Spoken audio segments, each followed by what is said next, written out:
Good morning. My name is Bill Pollack, and we're at the Peterson Museum in Los Angeles, and it's August 30th, 2011, and our guest this morning is Alma Hill, who is Phil Hill, world champion's widow. And Alma, it's a pleasure to have you here with us this morning. And Oh, Bill, it's such a pleasure to be here with you since you know so much of the history well, of the early racing history. Phil always told me about how active you were. he and I had a lot of fun. I'll Good. put it that way. Just Good. a lot of respect, I think, for each other. But I'm curious about some of, what can you tell me about Phil or yourself or the early years of racing, and what was it like? Well, with me, it wasn't the early years of racing. I met him briefly in 1968, and he had just finished racing, and it was a quick meeting. And then I didn't see him again till 69. We started dating in the latter part of 69 and married in 71. So I was not part of the racing scene at all. I was a school teacher, a high school teacher, and the only thing about racing I knew was the PIR track in Phoenix. And at that time, I did go to the opening of the race, and I think it was the two leaders were Andretti and can't think of the other guy's name, but anyway, that's about all I knew about racing. And so it was a totally new world for me. What attracted you to Phil, or vice versa? What attracted me to Phil? Well, so many things. Number one, his unbelievable intensity and curiosity. I mean, it wasn't just racing, in any situation. Phil was always, his mind was going at 100 miles an hour at all times. He wanted to know about everything and anything. So, and I think it was a chemical reaction, attraction. Okay. It was all chemistry. I like the way you put it. Well, that's interesting. Well, so what were you teaching in high school? I was teaching in Goodyear, Arizona. I was teaching German and English. Okay. Nice combination. It was fun. So Phil obviously continued with, even though he wasn't racing, he still had a heavy interest in the automobile world. Well, What was that like? excuse me, I think I might need some water, but anyway. Absolutely. As I said at Laguna Seca when they asked me to give a little speech, I said that I thought Phil was a car with human skin on it. He loved cars. In fact, when I met him, he was working in the garage on his 1927 Packard Murphy that will be displayed here in the museum. And Phil was always with the cars. I mean, if he wasn't doing historic racing, at that time he was announcing for the Wide World of Sports. And soon, a year later, after we married, he and Ken Vaughn started Hill and Vaughn, the restoration business. So cars were our life. Our vacations were going on a car tour. Always a car tour. Yeah, I remember Hill and Vaughn right in Santa Monica, California. It's just.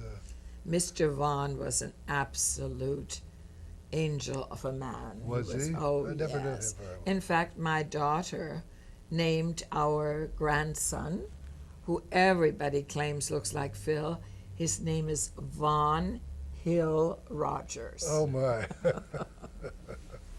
Well, that's a big compliment. Oh yes, he Boy. was. They both ran the most honest restoration business, and won many, many, many prizes. That's true. They were both perfectionists. So, do you still have some of his old cars? We still have some cars, yes. I mean, I was so sad to see the 1929 Bentley go. Phil had so much fun in that. And we sold that while Phil was still alive. And then Derek and I, we sold the 1927 Packard. And it will be here at the museum. Lovely car. And we do have a few cars left.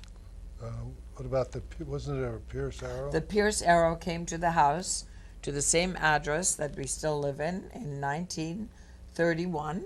Phil was 3 years old, and Wasn't driving yet. well, I'm not so sure. His auntie who bought the car put a lot of phone books on the seat. Really? Took him to Satakoy, I think when he was 5, on Satakoy Avenue in the valley, and he got to drive sitting on these phone books while she was doing all the shifting. Oh my. His mother in the baby book wrote that Phil talked very early. I think he was like 17, 18 months, and his first, she said, she called him Sonny. Sonny's first sentence is, car in Auntie's garage. So it started very, very Oh, early. my. Yes. That's great. I love it. You mentioned that you were off for Goodwood. Yes, Phil raced in Goodwood before the great accident that Sterling Moss had. And then they closed Goodwood. It's a very dangerous track, a very exciting track. And the Earl of March, Lord March, opened up 2 races. In July, it's called the Festival of Speed. And in September, it's called the Revival. And that's when everybody has to dress in the 50s. Even the mechanics. If they come with a T-shirt or a little hat, they're sent away. They have to look like the 50s. And Phil did participate driving there. And our son drove a beautiful Alpha that once belonged to Fanjo. And he won. That was Phil's last time he was at Goodwood. And Phil could hardly walk. And when Derek drove in, it was raining.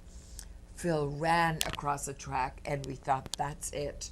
He's going to splatter across the track. Oh, no. But he ran, and he actually drove a Testarossa. And we thought he was going to drive very slowly because we had to lift him into the car. And our son sat in the car with him. And all at once he took off, and the entire public got on their feet and stood, and it was so silent. And Phil gave it all he had. And I looked at my son's knuckles, and they were white when they drove by. But he did a beautiful job, and I couldn't believe it because his Parkinson/MSA was already in full force. But he did an incredible show.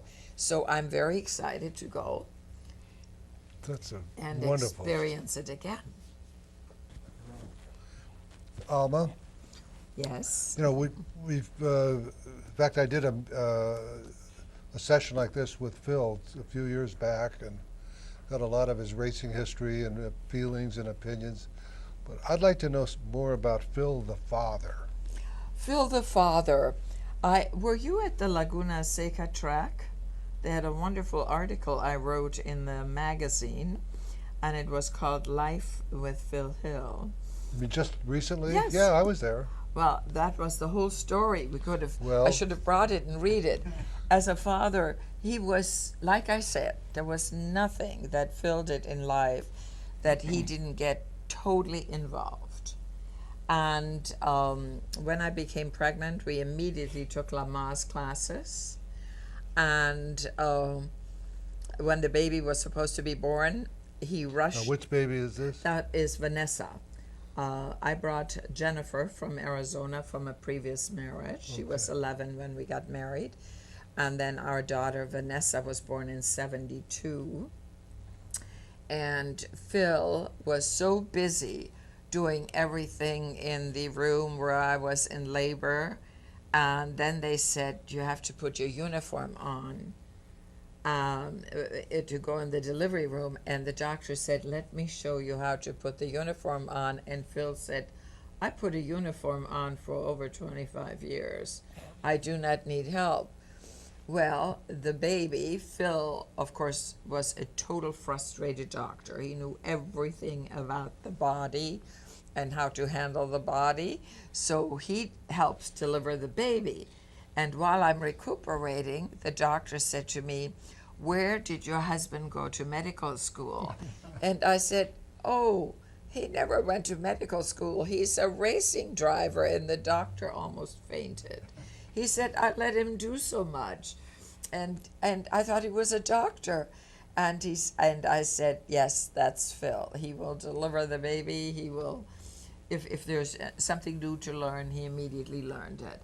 So he delivered both babies and was totally a professional at it. The doctor was very impressed. I love it. Okay, that was Vanessa. Vanessa, and then Derek 2.5 years later. Okay. Our son Derek, yes.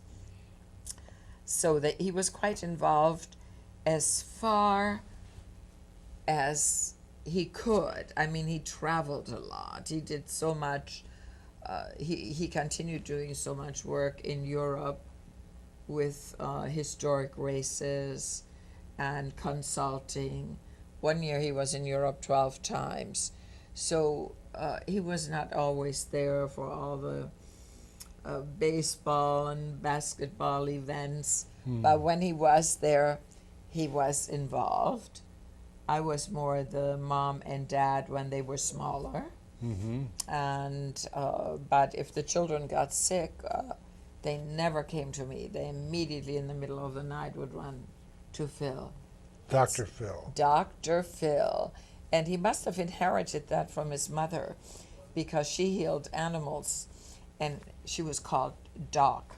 Oh. And Phil had that with human beings. He just knew everything about the body. He could have been a doctor. He was that good.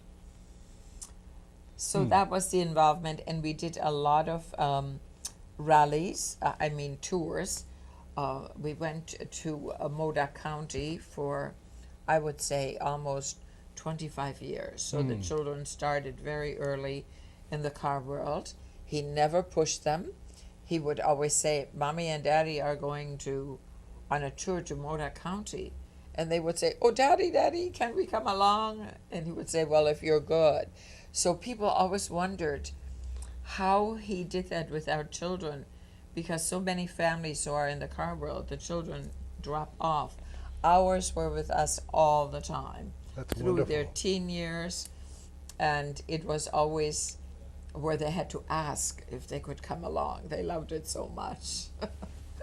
So that was fun. Moda County is exciting because it's a rancher who loves Pierce arrows, and he invites people with Pierce arrows from 1920 and older. And then we did that whole area near Oregon, Nevada, and we would do about 150 miles a day and do all the discoveries where the Modoc Indians fought the American army. So the kids got a lot of history. Then they would. Yeah, so it was always car oriented. That's wonderful. Yeah. So, how did Derek segue into the automobile world? Well, he never told us that he had that interest. And he had gone to the University of Oregon for 1 year. He got straight A's. And when he came home, he said, Mom and Dad, I need 2 hours of your time. And Phil said, why? And he said, I want to have 2 quiet hours with you. And my husband went bananas. He said, why do you think he wants 2 hours? Did he get someone pregnant? And I said, maybe he killed somebody. We were so nervous because Derek would not tell us what was going on. So the evening came. Phil and I were 2 nervous wrecks, since we're both type A personalities. And we sat down, and our son said, my husband said, what do you want to discuss? And he said, I'm leaving school. And me, as an ex-school teacher, jumped up and said, no, you're not. And then he looked at his father and said, I'm going to race. And Phil jumped up and said, no, you're not. So between the two of us, we said no. And Derek has a wonderful... How old was he at this point? He wasn't quite 19, almost 19. Okay. So he was very calm, and he announced why he's going to race and how he's going to race. And Phil said, it's a different world, it's a dangerous world. I cannot help you raise money. You have to have so much money nowadays. And we went on and on telling him why he shouldn't race. And he listened very quietly. And then he said, if you cannot assist me, I will do it on my own. And when we went to bed that night, my husband said a 4-letter word. And then he said, the kid means it. And we realized that we weren't going to be able to stop. Now, I will say, when he was 15, and he had a driving permit, and Phil was gone so much that I drove with him, and I noticed that when I taught the girls how to drive, I would say, now a curve is coming up, we're now going to turn very slowly. With Derek, it was continuously, don't be so aggressive, go slowly. You know, he already had it, and I could tell he already had the whole idea about driving. And I called, I can't think of their name, the people who used to give the party for Gilmore Roars Again. Carmen Shearer, was it?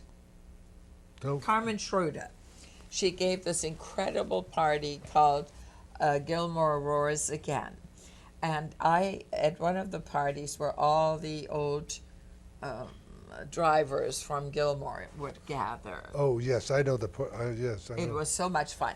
So she had a son, and I said, oh my goodness, my son, as I'm trying to teach him how to drive, is extremely aggressive. She said, get him a go-kart and let him go to a go-kart and get that whole energy out. So I wanted to buy a go-kart, and my husband said, absolutely not. You don't want to give him any ideas. And I said, oh no, no ideas. I just want him to get it all out on the weekends, that when he gets his license, he will be a very calm driver. And I said, I will make the go-kart long enough that our daughter, Vanessa, who was already 6 feet, could also drive it. So it was going to be sort of a family thing. Well, that didn't last very long. Derek loved go-karting, was winning everything. But in my mind, it was strictly, he's getting it out of his system. So when he will be in the car with his license, he will be this calm, wonderful driver. Little did I know what was happening. So he was winning everything.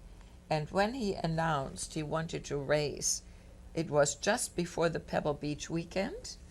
And it was a Ferrari weekend. And somebody from the Ferrari group came up and had heard he wanted to race. They gave him a test in different cars. They wouldn't let Phil and I come. They said they want to evaluate him. And they called us from Phoenix, from the PIR, and said, the kid has it. And Phil said, oh no, that was not good news. And then he started in the Ferrari Challenge, and really was amazing. He was just amazing, and that's how he started. So then we asked him, if you had this interest, we said, why did you never talk about this interest in racing? You never talked about it. And he said, I couldn't, because he said, you and Daddy are so strong that if I would have told you as a little boy that I have this interest, you too would have tried to talk me out of it. So I had to wait till I was very strong myself and would be able to say, I am doing it even if you disagree. So he waited till he was 19 and had that strength. And I must say, we were quite impressed because once he Yeah. got into it, there was no stopping him. And the reason he stopped is the day my husband was diagnosed with Parkinson. I called him. He was racing in Europe. And I told him, and he came on the next airplane, and he said, I'm quitting. And we said, oh, no, you shouldn't put your racing on the back burner. And he said, what I can do for my father is so much more bigger than what I can achieve in my life. And he looked at Phil, and he said to me, Mom, we're not going to have Daddy very long. And I became very angry because I know people with Parkinson's, and they can live a long time. Look at Zamposi. I mean, 15 years later. And I said, what do you And the mean? actor, Michael. Douglas, Yeah. exactly. And I said, we're going to have Daddy a long time. And he said, no, we won't. And ironically, 6 months later, he was diagnosed with MSA, Well, multi-system atrophy, which is very much like Lou Gehrig's disease. Oh. And they say that goes within 2 years. And we had him for 4 years. And I'm convinced that it was my son who changed the whole house inside, where he could hold on and walk. On the weekends, he would take him to a plane ride in Long Beach and found an 84-year-old ex-World War II bomber flying with Phil and explaining everything to him. And he would come home so excited that he could walk much better.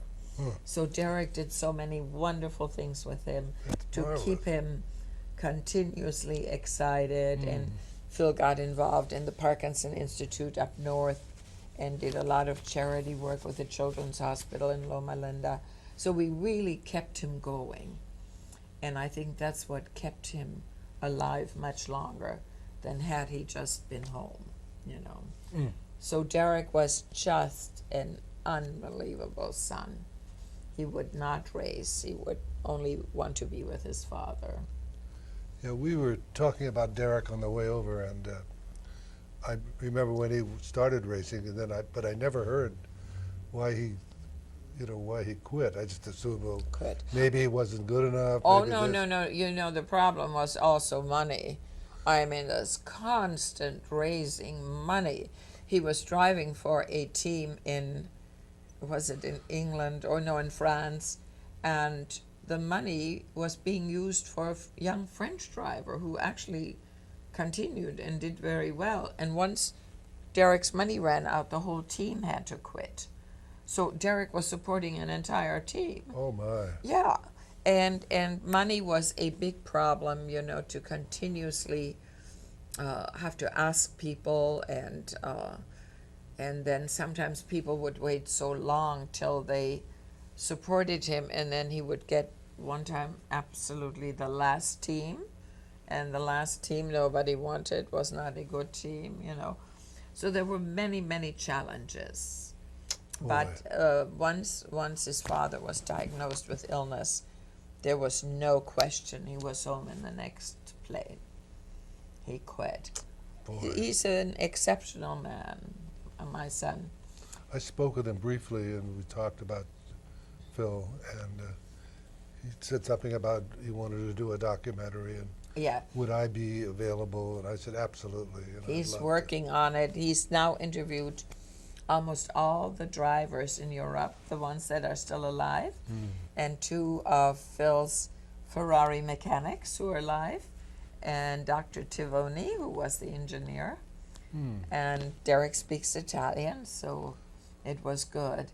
The interviews are absolutely fabulous. So. to. Oh my, that's great. Yeah, he's doing quite well with all of that, and we hope it works out for him. Yeah.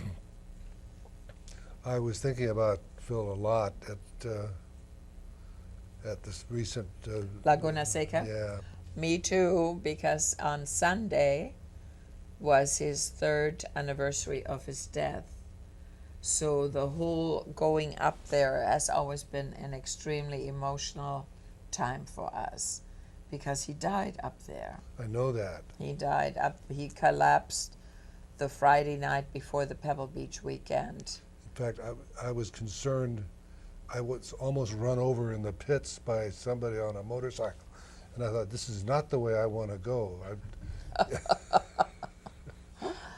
You know, we do not have a choice. I must say, we were all in total denial. We didn't think. I knew he wasn't well. I loved Pebble Beach and Laguna Seca. But I knew this last time when we went, I said, Phil, you've done it over 50 years. I've done it for 40 years. Maybe we shouldn't go this weekend. And he insisted on going, and going up there was so difficult. And on Thursday night, we had our caretaker with us, his caretaker, and he said, Alma, get in the car. I want you to find the old track. And I said, okay. And I said, well, there's the start and finish. And he said, no, it isn't. And I thought, oh, that's strange, because he knew every little piece. In fact, we drove it once with Carol Shelby, and Phil said, this is where the track continued. And Carol said, I don't think so. And Phil jumped out and moved some grass, and there was the cement. I mean, he knew it that well. And that evening, he kept saying, no, you're on the wrong road. And I did everything for him. Whatever road he wanted me to go on, I said, point and I'll drive there. And he kept saying, no, it's not the track.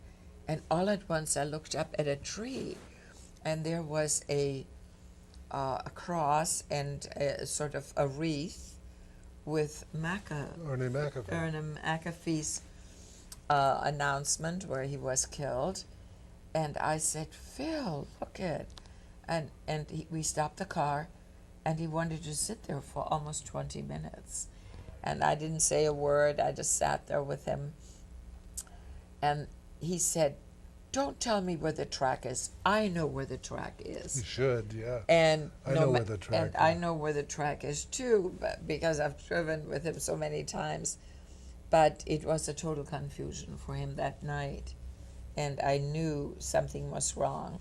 But he went the next day to the Quail Lodge, where they had a display on Dan Kearney's cars.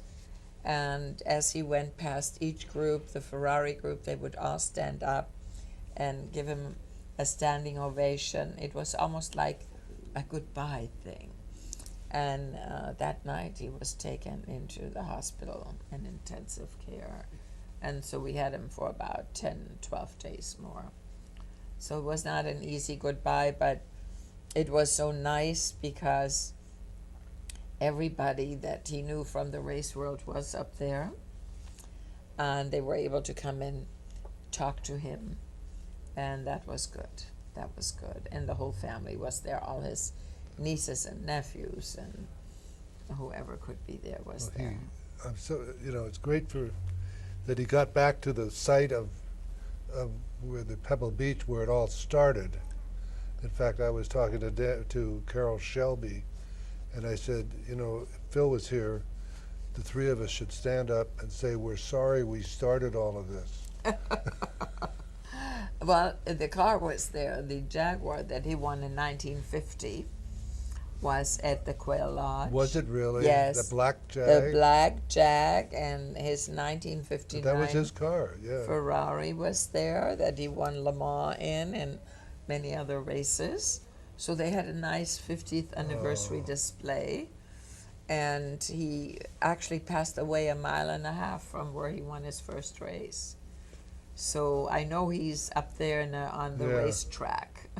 For sure. Yeah.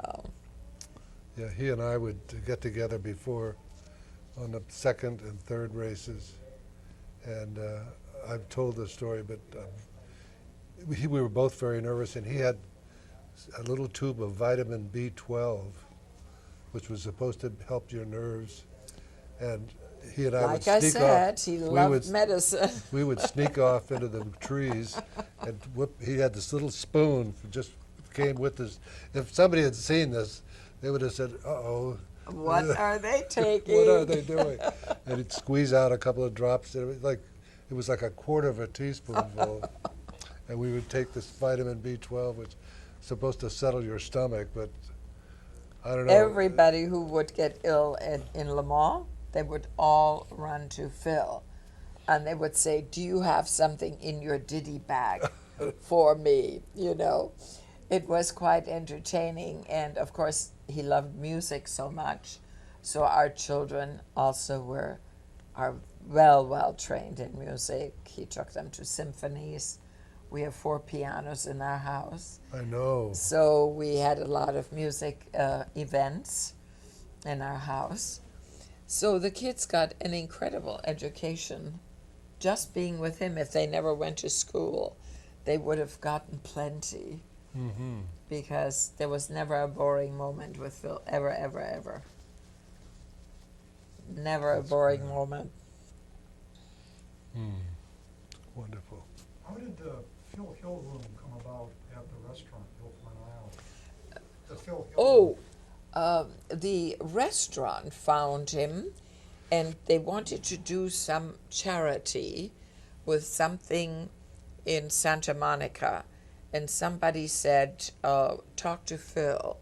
And Phil wanted to make sure, he went to Samohai, and he wanted to make sure that Barnum Hall would continue with their music programs and everything. And so Il Fornaio worked with Samohai and gave money.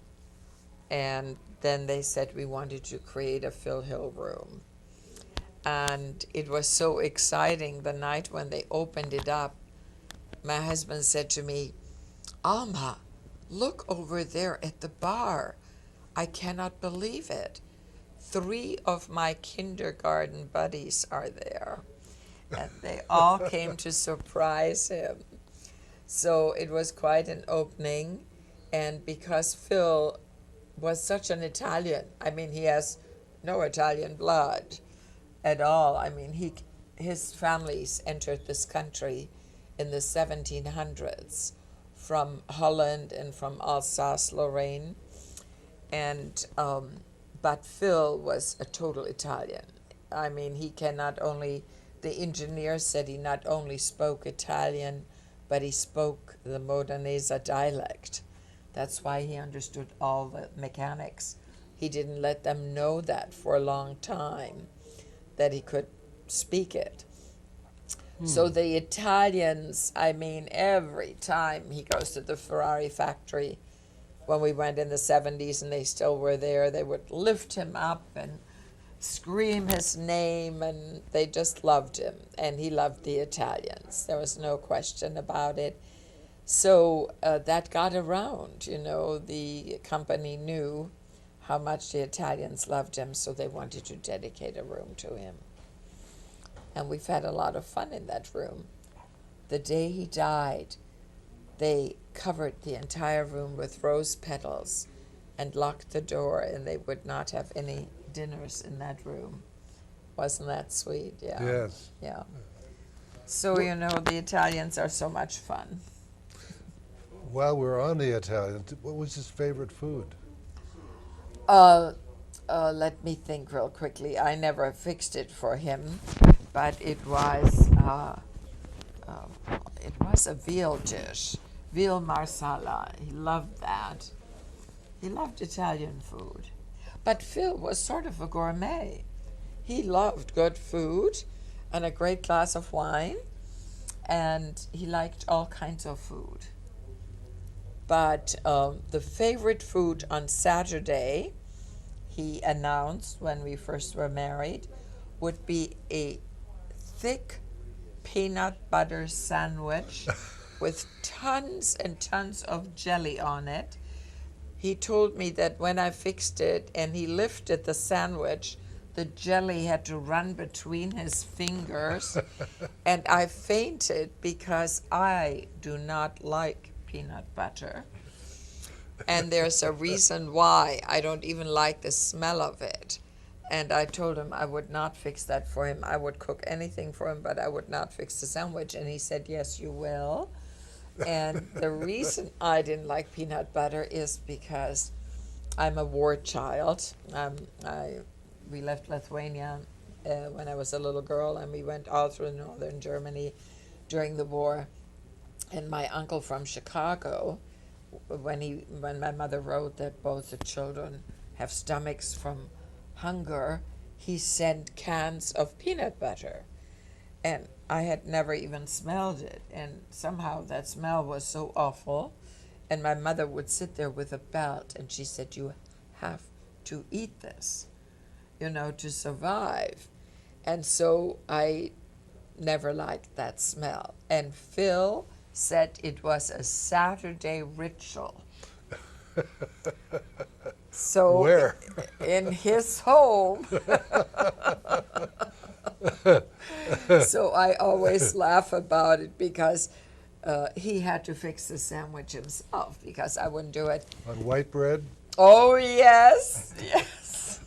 I tried to buy whole wheat, and he wanted the old-fashioned white bread with so much peanut butter on it. Strawberry jam or raspberry? Oh, no, he had strawberry jam. And it became such a ritual. And he said, Americans do that, Alma. So, Yeah, shape up. yeah, shape up. But he was quite willing to eat caviar and wonderful things, but not on Saturday afternoon. That's a great story. I love it. Yeah. Like I said, he was not only enthusiastic about everything, but he was also so intense about it. I mean, most people fix a sandwich sort of calmly. Yeah. Oh, no, not Phil. It was like preparing for a race. You spoke briefly about Samo High, but my wife mentioned that she met Phil when he was driving some exotic car. She doesn't remember, but she went to USC, and So did Phil. well, yeah, okay. Well, that was my question. I'd like to know a little bit about that. Well, first of all, my husband always said how beautiful your wife was. Oh, thank you. Yes, and he went to USC in the 1931 Pierce Arrow. Nice way to go to USC. Nice way to go. That poor car really must have been driven heavily. And in all the time he went to USC, not once was the mascot from the car stolen, ever. Oh. When we were married, we went to a party in Beverly Hills. We didn't like the party. We left the party within 10 minutes. And we came out, and the mascot was stolen. Oh, God. So he stood there in the street screaming, I went to USC and parked it in the worst parts, and it was never touched. So he loved going there, but he didn't finish. He was terribly distracted because he wanted to work for International Motors. Roger Barlow. Right. So that was his big distraction. His father was totally against him racing. He came to see him race the midgets once, and he said, this is only for decadent people. So his father was the postmaster in Santa Monica and a very elegant man, and he never came to see him again. His mother never saw him race, nor did his aunt. Oh, wow. They were horrified and so frightened because at that time many people died, For sure, that's right. even in practice. So they couldn't figure out where they got this boy. They thought he would become a musician or something like that.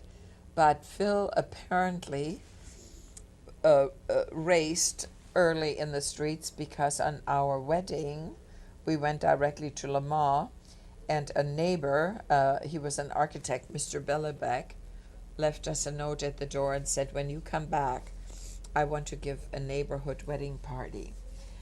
And when we arrived for the wedding party, he said, I have finally forgiven your husband.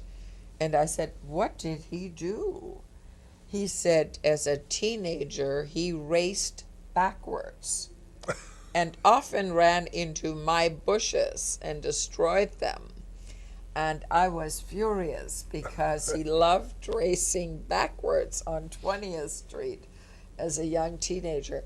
So I think he caused a few problems in the neighborhood, apparently not minding to drive over bushes or flowers or anything like that. I think he was a terror, very early. I think a few of us were. I think so. Being raised in the 50s in Arizona, I remember that all the teenagers would have drag races on Central High, and then we had a little racetrack.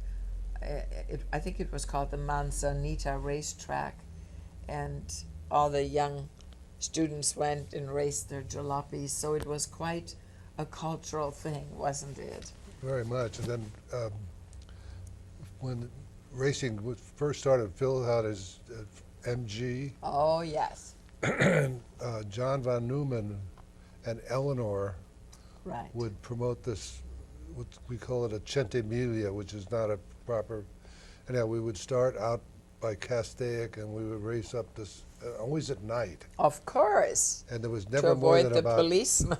well, also we could see cars coming the other way. Right.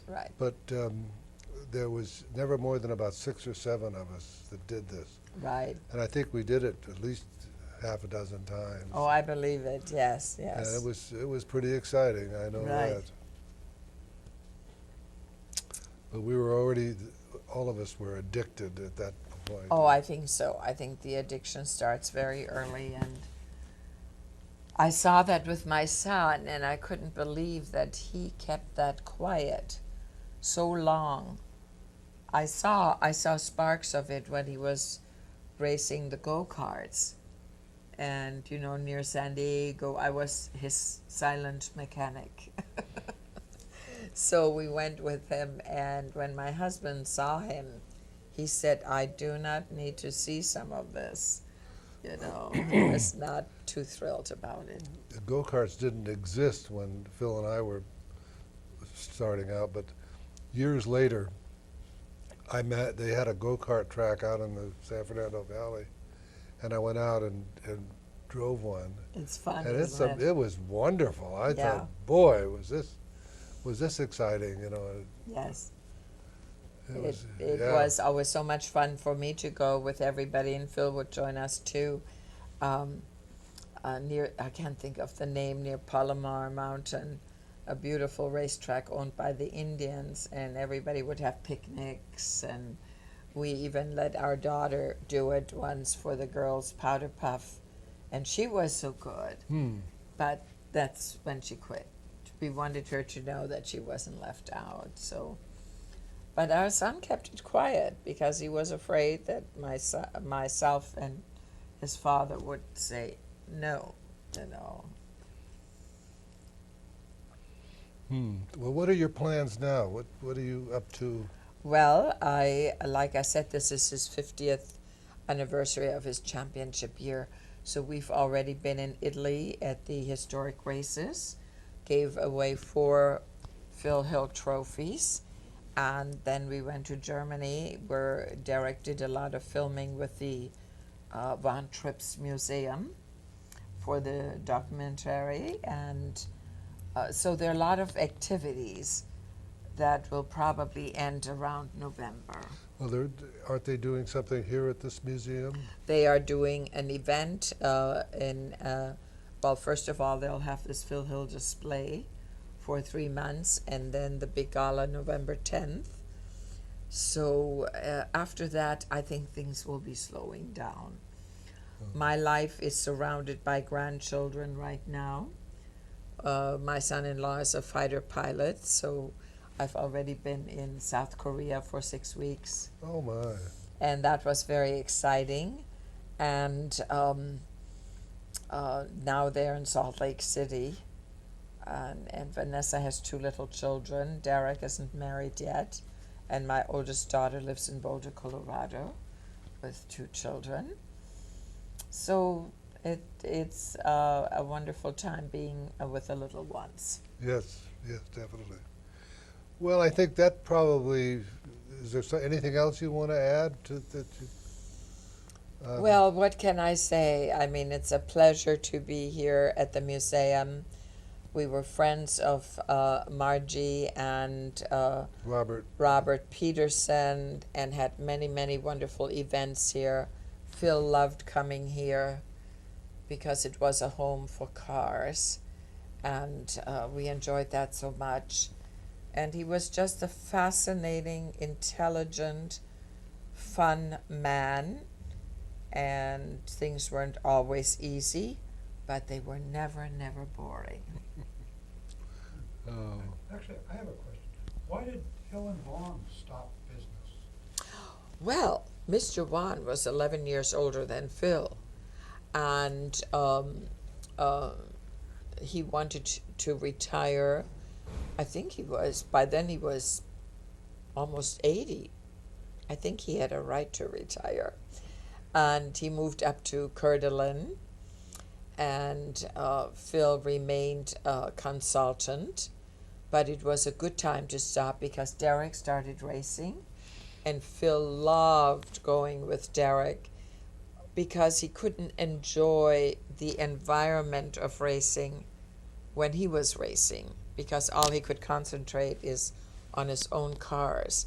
And all at once he got to go to races with someone he knew and truly, truly enjoy all the other young people and enjoy the racing atmosphere.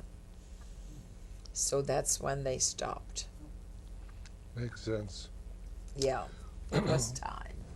Alma, thank you so much for It was a pleasure. spending some time down here with us, and it was really great to hear some of these stories. It's personal stories. Amazing, you know. Peanut butter sandwiches. And I was so much involved with Phil myself and my career, which was nothing compared. But I had a lot of fun with him, and we used to compare notes about who we would trust. I would pass this guy on either the right or the left, but not this guy, you know. And it was, I enjoyed, you know, we never were close friends, but we were, I don't know, when we were close when we were close. Oh, you know. he was always so busy. I think he wanted to be friends with everybody. Yeah. But because he had that tremendous European connection, he was in Europe so much, and it was hard to spend Well, he was a lot single, of time. and I was already married and already had a couple of little girls, so. He was very involved with his sister, who lived back east. She had 6 children, and like each one came to his deathbed, and they each said, "You were the father we didn't have." He provided everything for them, a car, stereo sets, whatever they did. They're all very educated, and we spent many, many Christmases with his sister Helen in Connecticut and upstate New York. Her husband is a children's book illustrator, and they were one of the largest early American art collectors. So their house was built in 1725, so that was always an exciting time. It would But be. Phil was almost a surrogate father when he was in the United States to all of her children. And then his brother had 3 children, and they lived in Santa Monica. So he was busy enough with children, and then of course our own family started, and that kept all of us going at high speed. A great person. Yes, It's a he pleasure to hear. was some of it. wonderful, and I think he'll always be connected with the concept of the car. I agree. So thank you, thank you.